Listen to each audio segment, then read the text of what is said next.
This family Biden offers the Palestinians 100 billion in exchange for none of the hostages. Well,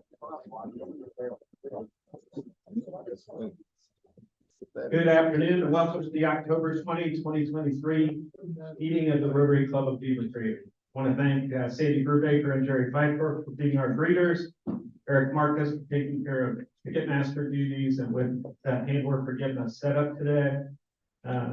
Thank Pete Bales, Mark Weinstein, and Mike Swick for the great programs as always. As I say that, I don't see. Oh, you snuck in. I've been here. It's not true. Is it the truth? I mean, it's the first. I've been here. I've been here 2 minutes. And thanks to Jim Gundel for taking care of our website. You will assume an attitude of prayer. Dear Lord, we thank you for bringing us together in fellowship today. We thank you for the opportunity to serve through Rotary. We thank you for the opportunity to listen to our great speaker today. And we ask that you continue to bless us and keep us safe and allow us to serve. We ask these things in your name. Amen. All right. Secretary's report, Joe Jenkins. Yeah, we're at 47%. We have numerous guests today. Sandy, you want to start first? Yes, we have Melissa Quinn right over here. She's from Sochi. She's a respected member. Hello. Eric, you have a guest? Yeah, my guest is Terrence McNaughton. He's from the Rotary Club of Blenheim. Chatham, Ontario. He's a fellow youth exchange. All right. And then Rick has a guest. Mr. Smith right here. He's standing up right here. He's another guest as well. Mr. Smith. I will ask our speaker, Glenn Dewar, to introduce 2 other guests we have today. I'm thankful to have my parents, Mike and Jane Dewar from Markham, Ontario. Hey, everybody. So we got Joe Jenkins. Are we done with secretary's report? That's it. All right, appreciate it. Pinch hitting at Sergeant at Arms, Colin Kowalski. That is, well, it's been a while. Don't expect me to be politically correct.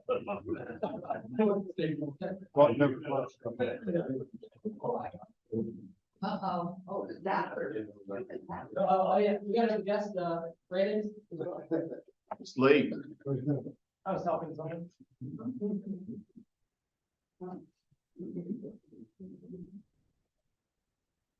Okay, as one of the, can you hear me? Yeah. As one of the previous sergeants at arms said, if it's on the internet, it must be true. So I typed in Rotary, and other than the Rotary Club, there are Rotary engines. There are Rotary phones for some of us. There's Rotary wings, otherwise known as helicopters.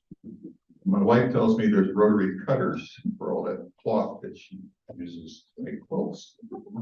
So we'll get back to those in a little while. There's also, people should have their Rotary pen on. Go ahead and take a look, make sure you don't have it. It's going to cost you. Okay, on this day in history, what happened? In 2011, Muammar Gaddafi was captured. That was a good thing. 73, the Sydney Opera House opened its doors. I mean, that's 50 years ago. 1968, Jacqueline Kennedy married Aristotle Onassis. 1962, war broke out between India and China over a very cold little sliver of land. I don't know why I need one of them, I said. Birthdays. Snoop Dogg, born in 71, he's no kid. Tom Petty in 1950. Mickey Mantle in 1931. John Dewey in 1859. Deaths on this day. Oh, Muammar Gaddafi died on his birthday. Too bad. Herbert Ruger died in 1964. Henry Stimson in 1950. This is, I was told to keep this short, so it was pretty easy. So we'll get right down to well, the holidays, October 20th. This is the first day of Durga Puja in India. So if you're not Indian, don't ask. Hawke's Bay Anniversary Day in New Zealand. Revolution of 1944 in Guatemala. That's a long way. And Vietnamese Women's Day. And that is pretty much it. Now we have fines today. All of those who were late, you know who you are. Okay. Other fines. If you're not wearing your Rotary pin, if you've ever had a car with a rotary engine, if you've ever had a rotary phone, and if you still have one that works, that's $2. If you ever flown in a helicopter, that'll be $1 for those rotary wings that kept you alive. So that pretty much concludes it, except there's a ticket. Do we need to read the number?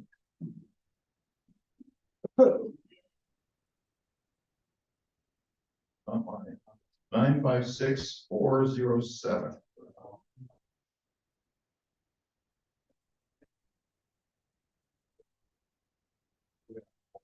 Nine 56407. Going once. 407. Gotta be errors. 407. Going twice. Go. There it is. What is it? 407. Nope, that's not me. It's Jack Henderson. Boy, come late to the party. He has to pay, you know, because he was late. You take the microphone, you take my notes. See if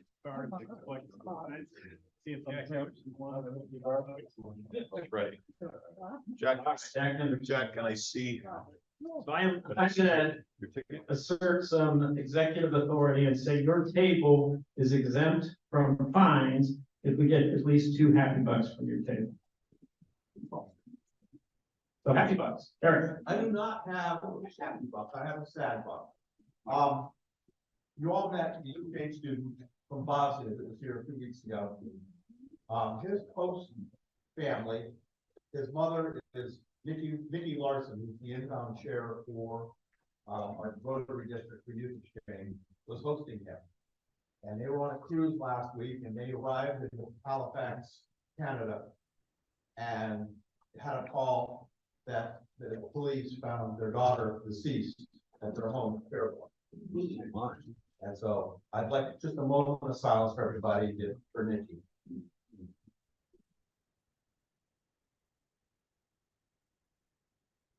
Thank you. Who else at that table is gonna step up with a couple of happy bucks for us? I'm thinking. That hamburger, what you got? We went to a Disney and Universal with my family last week and had a ball. I have adult size wizarding robes and a magic wand. And, we had an amazing time. Highly recommend it. All right. Ed. I was to Houston last night to see Joe Mockingbird. Excellent performance, well worth of it. Nice. All All right. All right. Brian Lampton. I'm happy to see our friend Mike Swick here today. All right. Welcome back, Mike. We got a couple of happy bucks around. We still. JB, Karen, whoever's first. The Beavercreek marching band performed last week at Ohio State. It did not rain on them, and they took second place. Outing, and then senior night tonight, and they perform in Indy tomorrow. So they're getting close to being done for the season. Awesome. Okay, glad to hear. Were you just filling in the second one? I was Piggyback off of it, tonight's the last home meeting for Beavercreek. Okay, People want to come. all right. Happy bucks. Who else we got? I'm gonna piggyback off of Mr. Latham and stole mine. Mine's $1 for, our Rotary Mr. Switzback. All right. Big cool. I'm giving a happy buck because, last night about 9 o'clock, I got back from a 2-day civic leaders tour from San Antonio, hosted by the 455th Reserve Squadron, and, flew down on C-17 and had a full day, the first day, full day, the second day, got to see a, basic training graduation ceremony yesterday morning.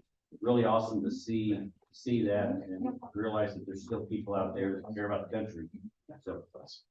Okay. All right, so Brandon, It's been a minute, I've been out of town. I got a few, one, Air Force football at 6-0, the best team in the country, ranked number 22, will play tomorrow at noon. That's the real noon game tomorrow. So UVS versus Navy. Yes. I went to Twin Cities to do Twin Cities Marathon. They canceled it 2 hours before the starts. Really tough, but it would have been a terrible race in ways, particularly. I think it was like 91 that day. So it was like 7 degrees above the previous record high that day. So it worked out because my wife is going to Cape Cod next week. So I quickly bought tickets to Cape Cod, the Cape Cod Marathon. And, it was good. It was in Falmouth. It was very windy though, right along the coast of Wisconsin. And I've been out and I tried to run a personal best and I hit that wind at 21 and I did not run a personal best, but I still ran 2:38. So I was really happy with that. And while I was in Cape Cod, my wife and I celebrated our 5-year anniversary. So that was exciting. So I got to make $5 for that. And then we're having a second child in March. About that. And then the big one is, my wife applied to a program with the Air Force called the Engineering and Science Exchange Program back in February. It took 7 months for the Air Force to notify her that she was 6 selected. So we're moving to England next August, so she could do research for the Air Force for 2 years with the British Ministry of Defense and their research and science and technology labs. So yeah, but then we'll come back. They hold her position. So we're not selling our house. We're gonna rent it out and be on it for a couple of years. I assume you'll be attending via Zoom. Yeah.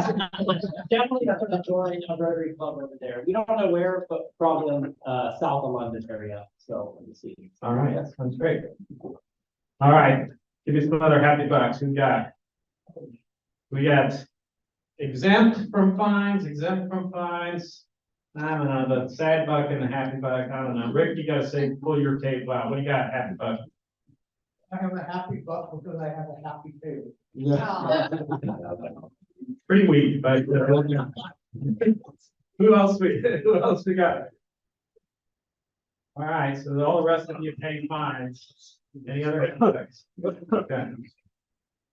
All right. Let's see what else. All for good cause. Do we have any announcements? Because if you were watching the slideshow, board meeting today is canceled. We'll reschedule that. All right. So then I will have Mark Weinstein come up and introduce our speaker. And we collected $49. Thank you. Okay, Dr. Glenn Dewar lives at the intersection of faith and international politics. He's a citizen of 3 countries, the UK, Canada, the United States, and he's a citizen of 1 kingdom. Glenn is closely following the war in Israel, so there's no better time, Pete, for scheduling him than what you did. So good job on that. I expect Glenn will talk a little bit about what's going on in Israel. He and his wife Rebecca have 3 adorable children, identical twin daughters. I love seeing them whenever I get to see them. And in full disclosure, sorry, this is a little controversial, but Glenn is my favorite city councilman. No disrespect for you guys in the room, but I consider Glenn to be one of my closest colleagues at Peterbilt University and a special friend as we've shared many great events in our 11 years together at Peterbilt University. I think you all know who Glenn Dewar is. Hi, Mara. And please welcome Glenn Dewar to the podium.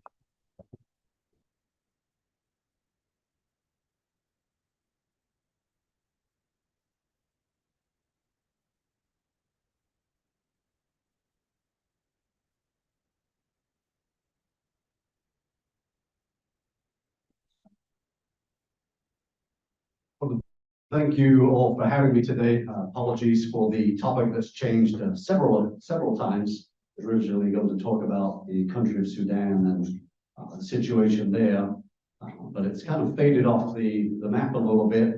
And then I was talking to Pete Bales and said, well, maybe I'll do something on the G7 BRICS. And then unfortunately, on October the 7th, just we'll talk about it, which is the brutal attack. And so we'll just spend some time discussing that. Well, thank you all for having me. I believe this is my sixth time I've had the blessing of addressing all of you. So many great friends in the room. Thank you. I want to thank Mike Zwick and Mark Weinstein, and Pete Bales for scheduling me, for having me. Much appreciated. I also have the joy of my parents, Mike and Jane Dewar, in town as well. We used to live in the southeast of England, so we have some tips on where to live, Brendan. So we can get to you on that. There's some good locations I think we have. But okay, so what's happened so far? Well, if we go back to Saturday, October the 7th of 2023, a really unexpected and heinous brazen attack by a terrorist group, Hamas, over Israel's border that resulted in the deaths of at least 1,400 Israeli citizens and guests in the country. It's not to say it's without a situation and a backdrop, but usually when Hamas and Israel get in some kind of skirmish, there's something that happens. There's usually an Israeli policy and nothing like that.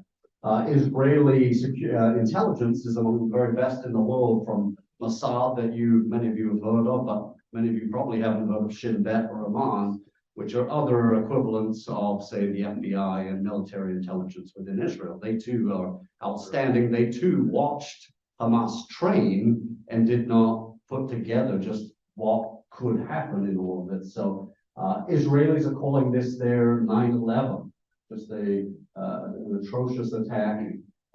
50 years to the day of the Yom Kippur War, which was on another Jewish holiday where Israel was attacked by Egypt and Syria. There was a backdrop to that one, in some ways revenge for 1967.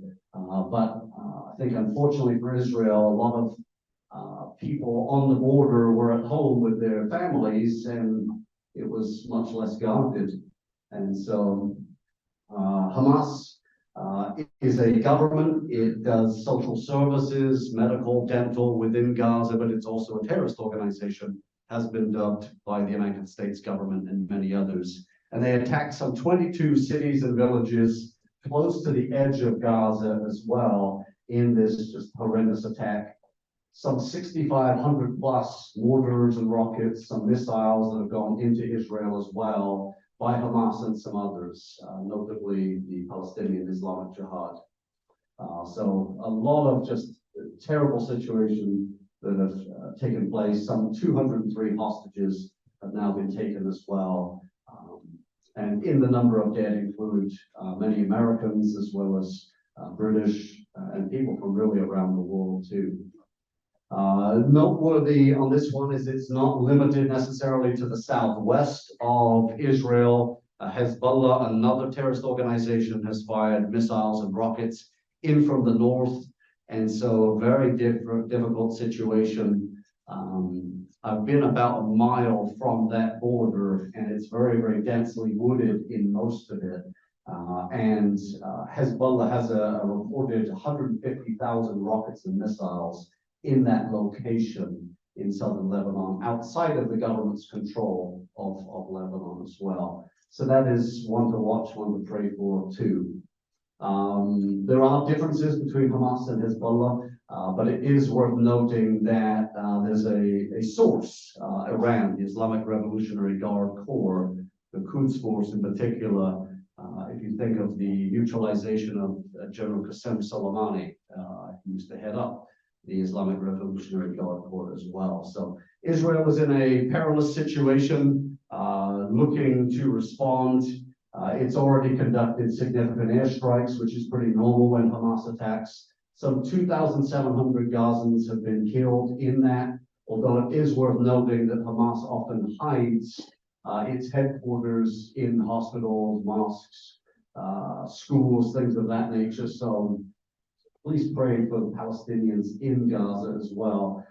Their last election was 2006, and so they're locked in under a brutal government, and it is a really densely populated area. It's one of the most densely populated units in the entire world.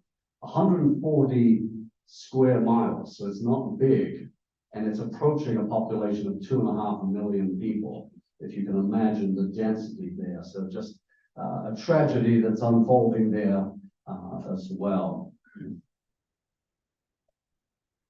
So when we're looking at this situation, the map on the left is the entire Middle East, and it's hard to pick out Israel really. It's a very small country in here, roughly the size of New Jersey. So we're not talking about a big landmass, and yet, as I noted, a dense population. Israel's population alone is close to 10 million now, roughly 4.5 million Palestinians in the West Bank, roughly 2.5 million Palestinians in Gaza. There is a very significant difference to how Palestinian governments are acting. Fatah in the West Bank has been much more moderate, much more willing to engage with Israel vis-a-vis Hamas in Gaza. And so if we look at the wider Middle East, we can see a number of much larger players, Egypt notably, Saudi Arabia, Iran, Turkey, all big players in the region. But if we focus in here, we can see Israel, the West Bank here, with one of two major Palestinian areas, Gaza being the second, and then Egypt, Jordan, Lebanon, Syria as neighbors to Israel. Again, roughly the size of New Jersey, so it's a pretty small territory. And you get a sense of that in this other wider map of the Middle East. So a few pieces to add some context to all of this, because it's a very, very complicated situation. I mean, if I play my cards, I'm generally pro-Israeli. I sit in that position, but there's a lot of complexity. I got sick when I was in Israel in 2018. It was a Palestinian female doctor that helped me, was the one that actually got me better. And so there's a massive amount of complexity in all of it. Some 140,000 Palestinians travel daily from the West Bank into Israel to work. So typically when we see it on our news cycle, we think, it's all crazy, they're angry at each other. That's really not the case. For the last almost 2 decades now, people in the West Bank and Israel have been working together. The Palestinians are better able to feed their families. There's better working relations there than we typically led to believe. And so even though we tend to hear the Middle East is portrayed as crazy, there's a lot more peaceful interactions that go on there as well. This is a story with ancient roots. For those of you that read the Bible, the Old Testament, Philistia, the Philistines, is the historic area largely of Gaza today. And so there is this long-standing issue, sometimes tension, that comes to the fore. And it's worth noting as well, if I go back to the previous slide, just the security dangers that Israel faces. If you draw a map here and you take the nearest point from the West Bank to the Mediterranean, Brandon, I think you could run that in less than an hour. That's 8 miles, seriously. And so historically, before Israel built its border fence wall in that area, there was a terrorist that walked from the West Bank to Netanya to kill over 30 people. And so it is a very, very delicate situation. But like I said, I give a lot of credit to Palestinians in the West Bank, because there's been very significant improvements as well in that relationship. I don't think that.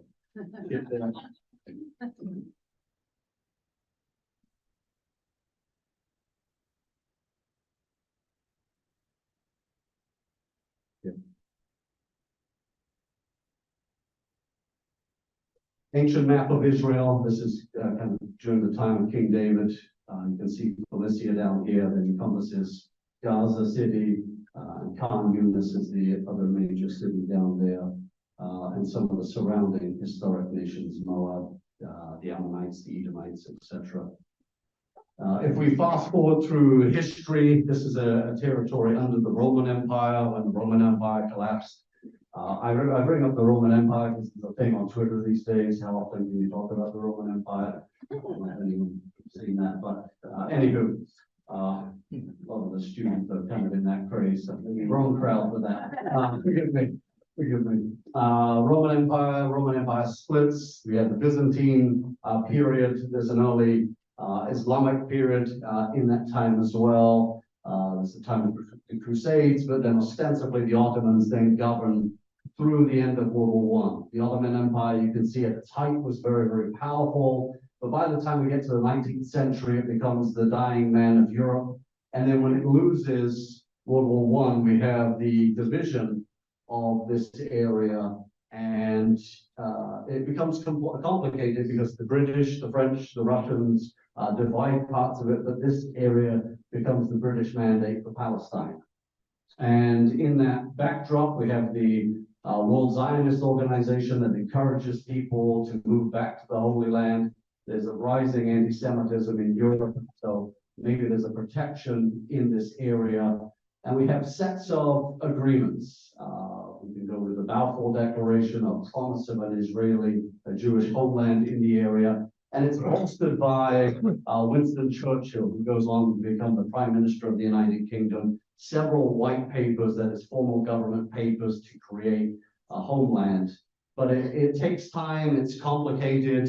There are different commissions that are put together. The Peel Commission of 1937 is somewhat similar to what you see here, the UN Partition Plan, UN being created in October of 1945 to build a peace, a lasting peace between Jews and Arabs in this land. And you can see the UN Partition Plan that's there would have had a much, much larger Palestinian territory. And when Israel declares its independence, because this plan was not accepted by the Arab side, in May of 1948, we had the first of 4 major Arab-Israeli conflicts over just who has the right to this land, this territory. And that is, in essence, the basis of the conflict today.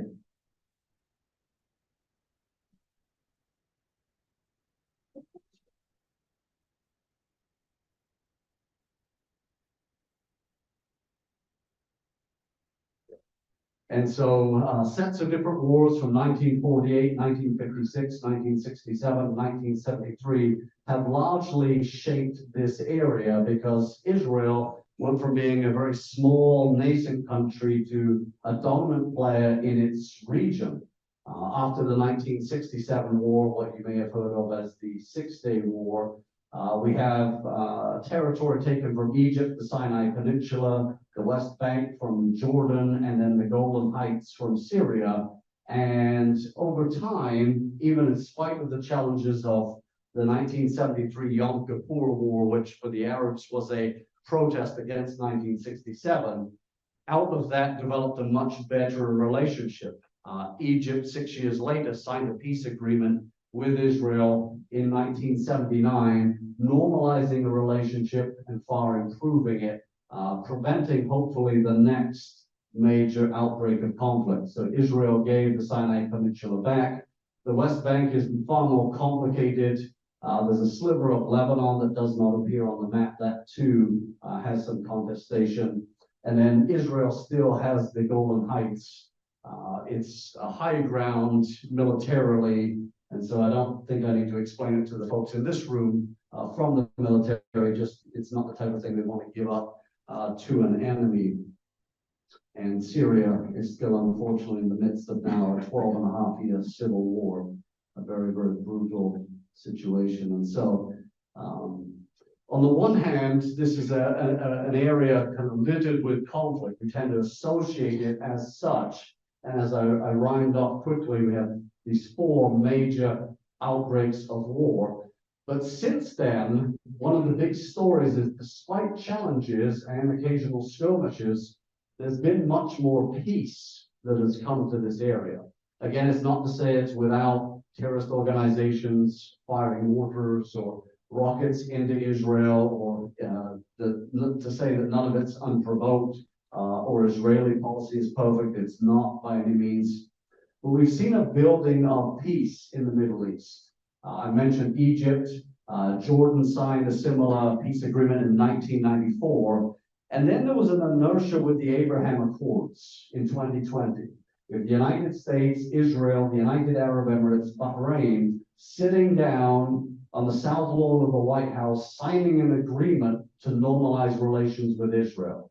Because maybe if you can work together, if you can open commercial relations, educational relations, scientific, open flights between countries, maybe there's a better pathway to peace.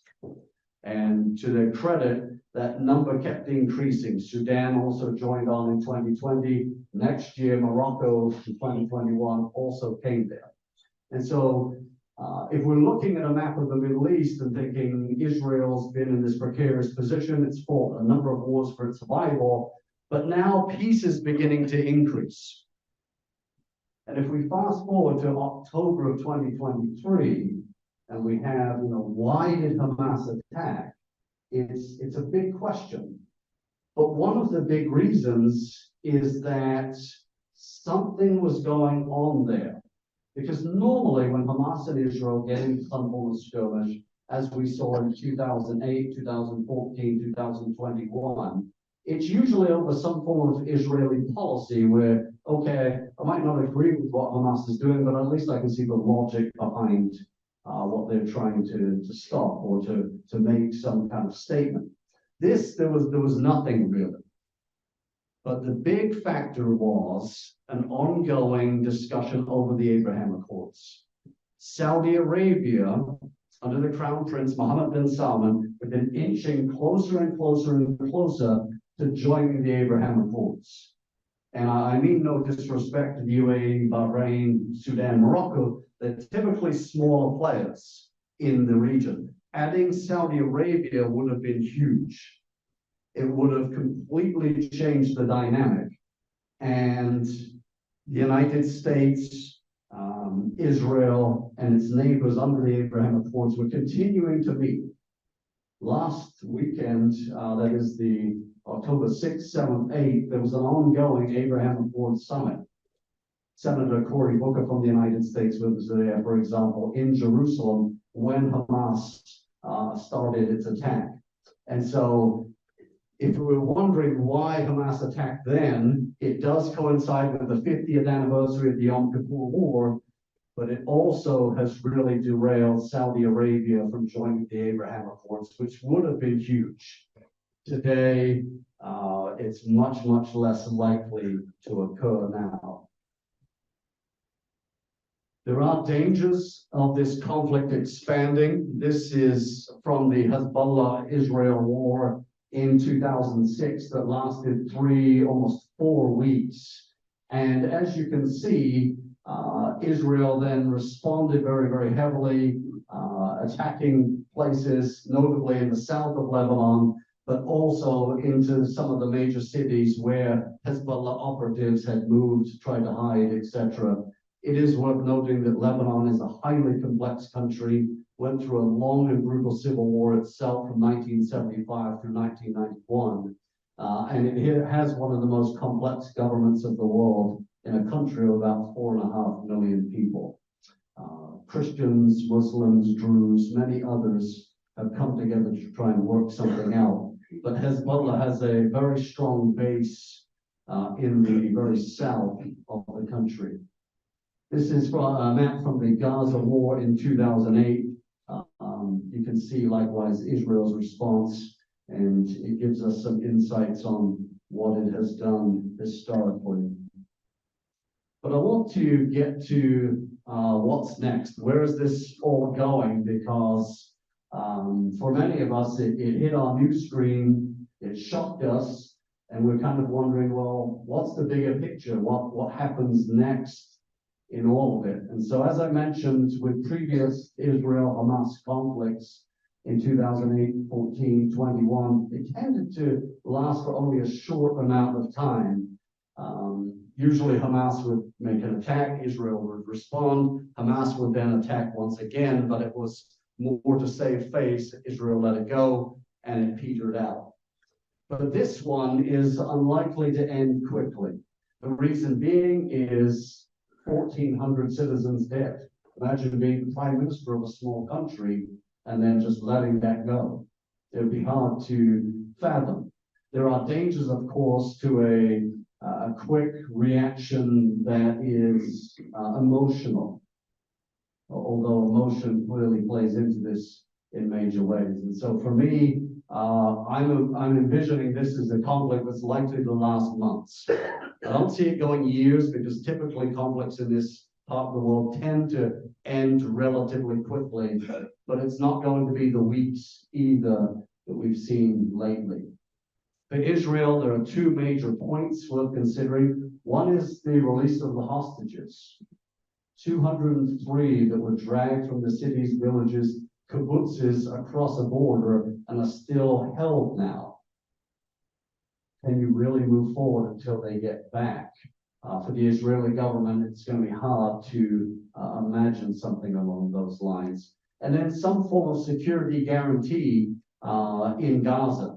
But chances are, under Hamas that does not recognize Israel's right to exist, it really is a non-starter. How do you come up with a security guarantee in all of that? There's going to either have to be some major concession or loss on the part of Hamas or international negotiation.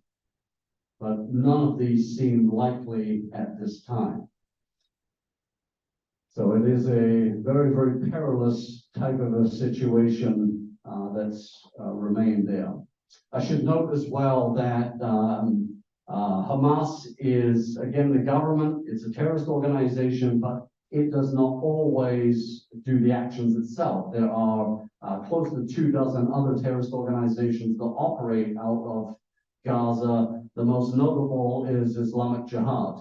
When I was in Israel, for example, in 2018, Islamic Jihad lobbed some 2-3 dozen mortars into the southwest of Israel, and our tour group was supposed to go down to that border. We were unable to do so because of the security situation. And so Hamas is one actor with which to negotiate, but it's worth noting there are many, many others in there as well. So there's a lot that's very challenging to form some kind of ending.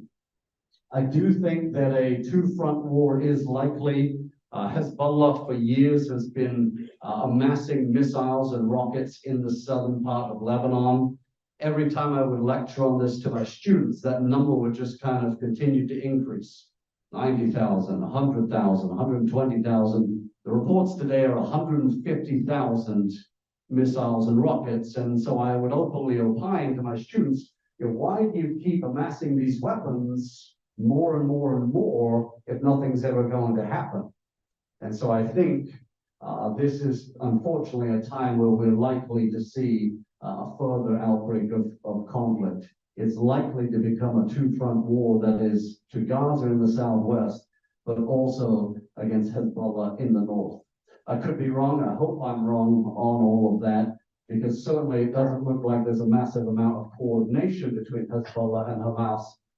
If there had been, Hezbollah would have done a lot more in tandem with Hamas's invasion, but nonetheless, it is a part of it. This war is also expanding. Israel has bomb positions at the Damascus and Aleppo international airports in Syria. Syria has long been a midpoint for the Islamic Revolutionary Guard Corps to move weapons into southern Lebanon.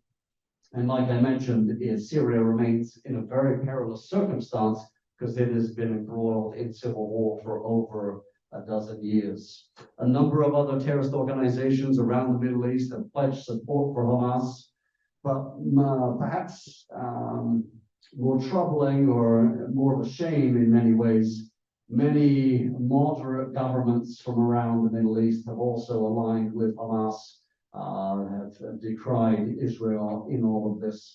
And so the big unfortunate news in it is that the Abraham Accords are likely going to stall out at this point, unfortunately. Some people have asked me on different media appearances whether there's likely to be some kind of wider conflict, whether this is a World War III type scenario. My sense is no, but there are dangers in the way that the world is shaping out right now. There's a danger of a wider conflagration. I don't see Iran getting involved. Many people have said, why won't Iran get directly involved? There are two big reasons. One is that Iran has a lot of internal issues itself. A young lady, Masa Amini, 22 years old, was killed last year for having her hijab on incorrectly. And a lot of people in Iran have continued to protest against their government. And rightly so. A lot of people are asking for just human rights, democracy in Iran as a change for all of it. The other one is that Iran, although not widely reported in the United States, is a very heterogeneous country. There are a lot of different ethnic minorities, different minority religions in Iran. And so Iran itself is probably not in the position to take on another country because there are so many internal issues as well. And so while Iran is the funder of Hamas and Hezbollah in large measure, I don't see Iran getting involved either. Some have said, okay, what about Russia or China? They too are occupied in different parts of the world. But the big danger point is, firstly, that they're like pre-World War I, there are two major blocks that are operating in world affairs.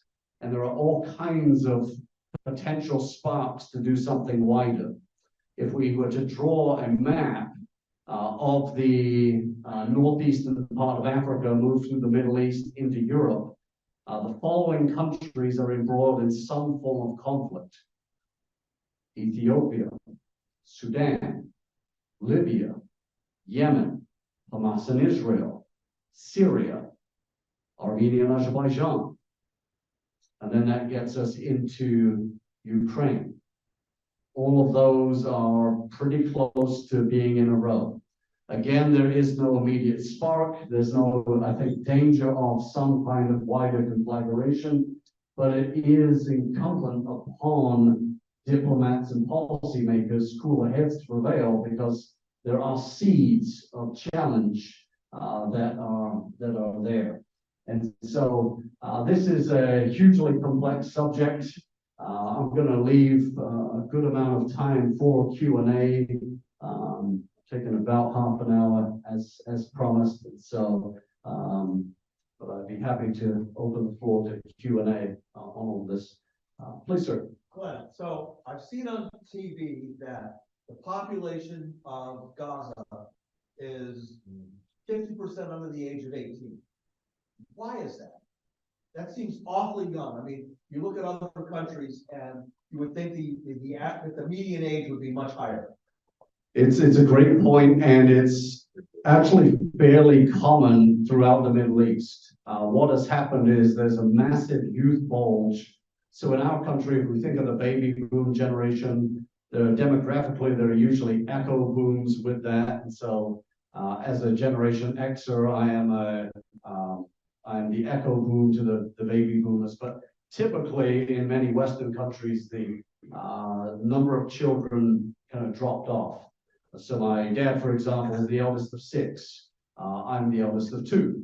And I think that's been fairly normal as a kind of a way it's moved demographically. Clearly, there are different examples.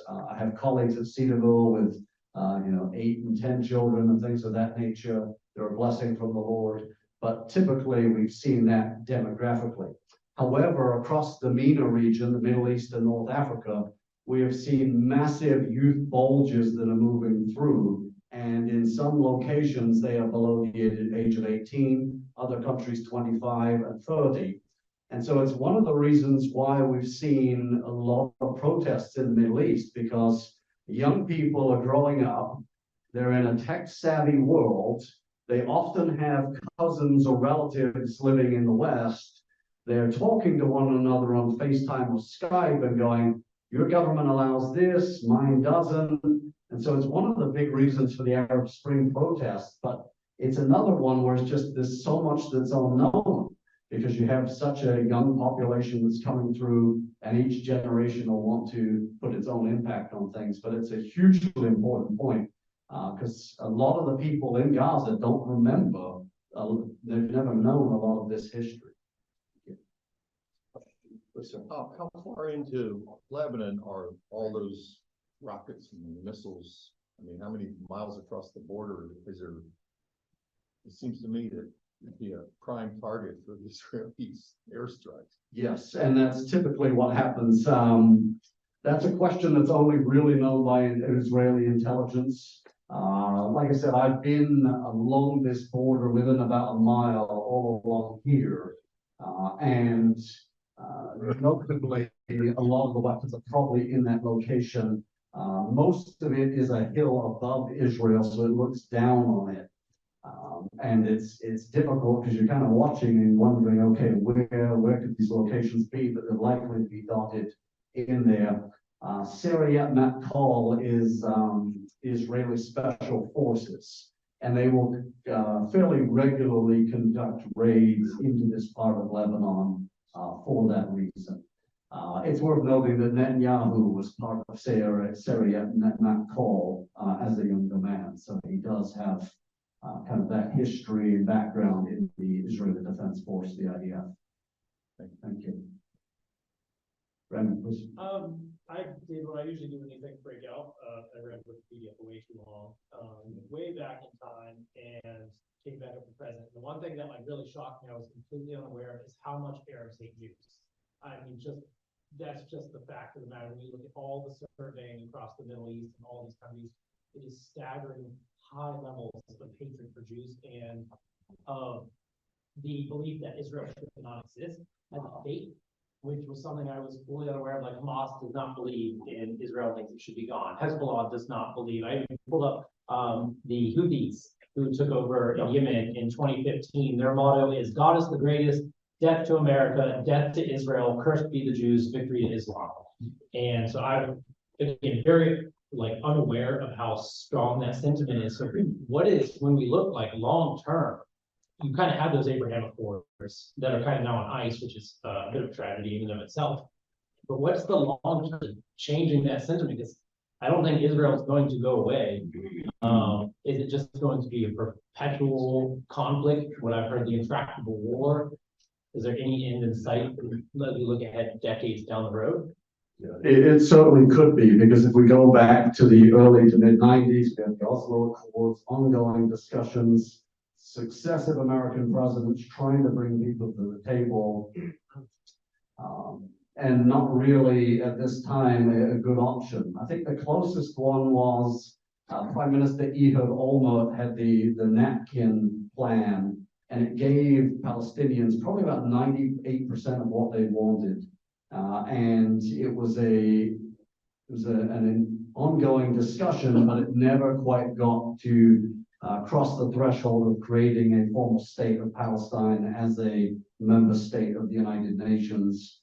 President Trump had his peace plan. There were some very novel components in that, but it too was rejected very quickly. And so, as you mentioned, it's just what do we do now? Because until something is accepted, until there's some basis of the negotiation to form a Palestinian state, it's just going to remain as it is.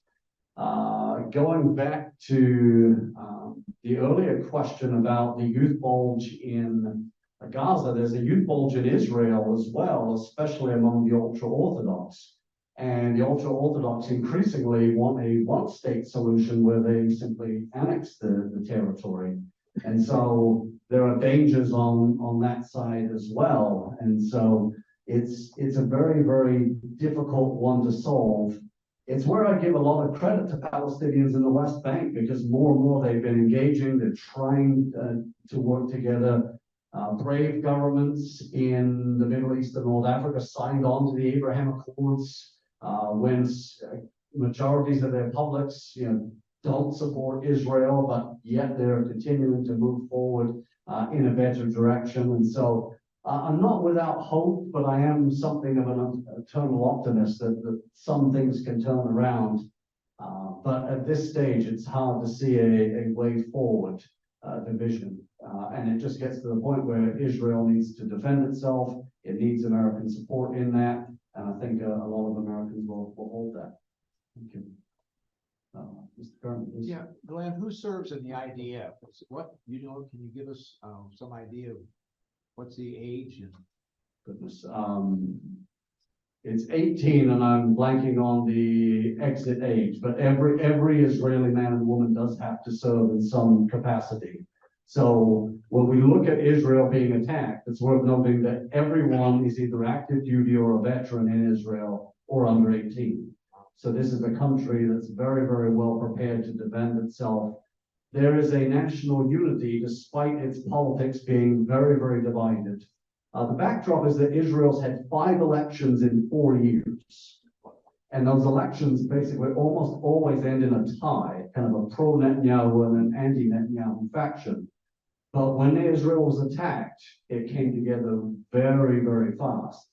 And Israelis from outside of the country that were studying abroad got on planes immediately.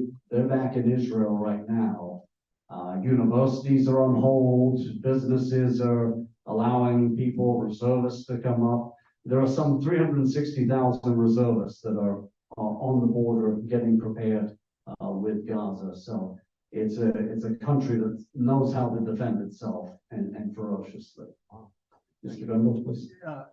I saw on the news today that we had special forces on the ground in Israel looking to release our hostages. How do you think our hostages and the Israeli hostages will play out? It's a very important question because with 203 of them, that's a huge number, including children, grandparents, etc. It's going to be difficult for Gaza when they have numbers of foreigners that are hostages as well. So it may be possible for the Americans to come home, but I'm not imagining it short term because there are a lot of tunnels, hiding places that go into Israel. My sense is, unfortunately, the hostages are going to be put in those strategic locations. Some 1.1 million Gazans have been moved out to the southern portion because I think there's a preparation for some kind of ground invasion, or at least it's being faked. That could be part of the policy as well. We can think that that's going to happen. But the hostages, unfortunately, are going to be pawns in all of this. But it's hard to say. So what kind of history do we have between Gaza and Israel when it comes to hostages? There was one gentleman, Gilad Shalit, who was a part of the IDF that was captured, taken across the border in 2006 when Hamas became the government of Gaza. He was held for 5 years. And he was exchanged for over 1,000 Palestinians in Israeli jails.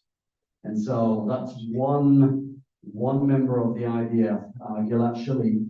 And so with 203, it's just hard to know how that will happen, but I don't know that there'll be good news on this. Having said that, my sense is that Israelis are going to be treated different from visitors to Israel, American citizens, British, Canadian, but people from really all over that are there, and some of whom are in the numbers of the hostages. Mr. Brandon, please. I guess it's a rhetorical question, but how on earth did all of our spy resources in Israel and everywhere else totally miss and not see this coming?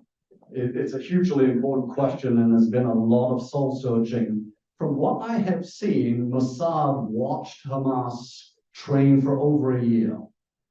This was an attack that had literally all 5 domains of modern warfare as part of it. There's a spatial element, there was a cyber attack that occurred. but there were also the traditional land, air, and sea attacks. And so Mossad and Shin Bet observed a lot of this for over a year and made the assessment that just that type of assault wasn't going to happen. They're just training in it. And it really did end up mirroring 1973. We're on a religious holiday. A lot of people were home. This, because it's strange. In your question, this is usually a heavily fortified border, and intelligence is constantly watching it. There are probably those that are infiltrated within Gaza as well, and yet all of that was missed. Or Hamas made known some operatives to Israeli intelligence and purposefully misled them.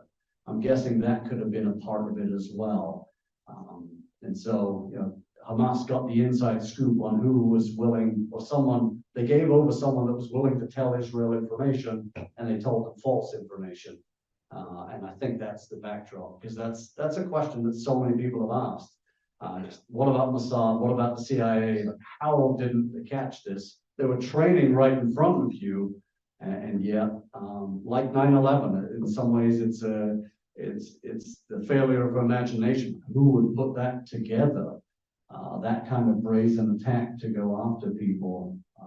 That's I think why it's just been so horrific. Thank you. Please. Did the whole attack come out of Gaza? Yes. Okay. There have been other rockets, missiles Right. fired. But the initial attack all was from Gaza. Yes, funded by Iran. Commissioner Perez, please. Yeah, they were staging so much, it's still hard with our intelligence. Yes. Right across the street. My question is, what's going on with Egypt not allowing it for them? Has that been finalized? I mean, they were, I spent some time there. They were close to us, a very close ally. And still are, and still receive significant U.S. aid annually. President Abdel Fattah al-Sisi has been president of Egypt since 2013. He's been a good ally of the United States, stabilized Egypt after a very tumultuous period following Hosni Mubarak and Mohamed Morsi, and has himself done a lot for peace in the area, protected ethnic and religious minorities better in Egypt. But this is the challenge of Gaza, because in Egypt has historically been a guarantor of Gaza, but it's really restive and really difficult to govern, and it's just a mess for any president to put on his own hands. So that's been the reluctance to it. The other challenge. Safety portal, they get the. Yes. Right? Yes. Well, yeah, but there's no way now. Go ahead, sorry. No, it's a hugely important point, because this is a chance to help people. We also have humanitarian aid that's lined up, ready to go, and I think just now starting to get through. But Commissioner, to more directly answer your question, the Sinai Peninsula has been in recent years home to ISIS and Al-Qaeda factions.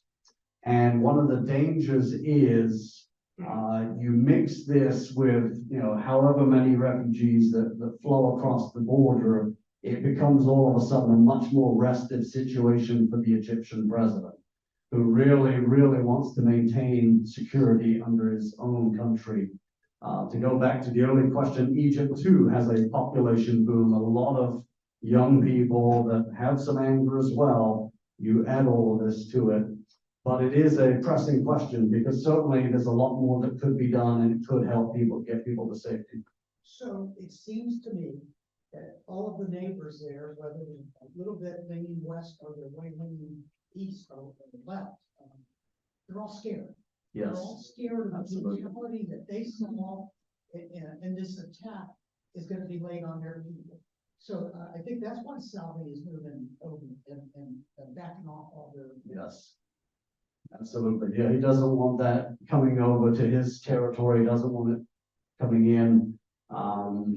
In general, he's done a lot, President al-Sisi, to make improvements to Egypt. He's still a dictator. We need to bear that in mind. There's no democratic elections, but there is a much more stable Egypt. And I think that's what he really wants, like that instability that will come. But it would be a lifeline to people in Gaza, absolutely. Thank you. Please. I don't hardly know anything about any of this stuff. What are some good resources to learn the backdrop of it, of this whole situation? Besides Wikipedia. It's going to be useful. It's going to be useful. More and more, it's getting better and better. But keep attending talks. Dig into hour-long lectures on some of this. The news can be useful, but it's just a lot of sound bites here and there. There is a scholar by the name of Avi Shlam that wrote a book. It's kind of a small but very meaty book called War and Peace in the Middle East. Gives you a lot of history, and you probably get through it in a few hours. Avi Shlam, Shlaim. It's outdated now, but it'll give you a lot of the history to that as well. Thanks.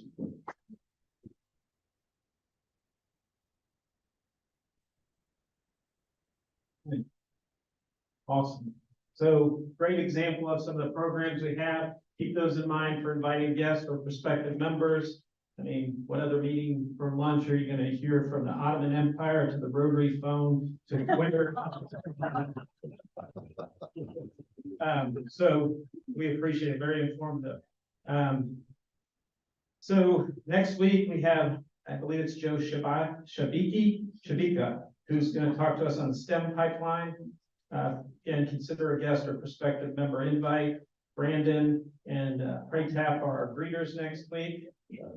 We have some openings as we need some more greeters up by the tickets. There's a sign-up sheet. Keep an eye on upcoming programs, beavercreekrotary.com and Facebook. Anything else for the good of the club? Everyone rise for the pledge, please.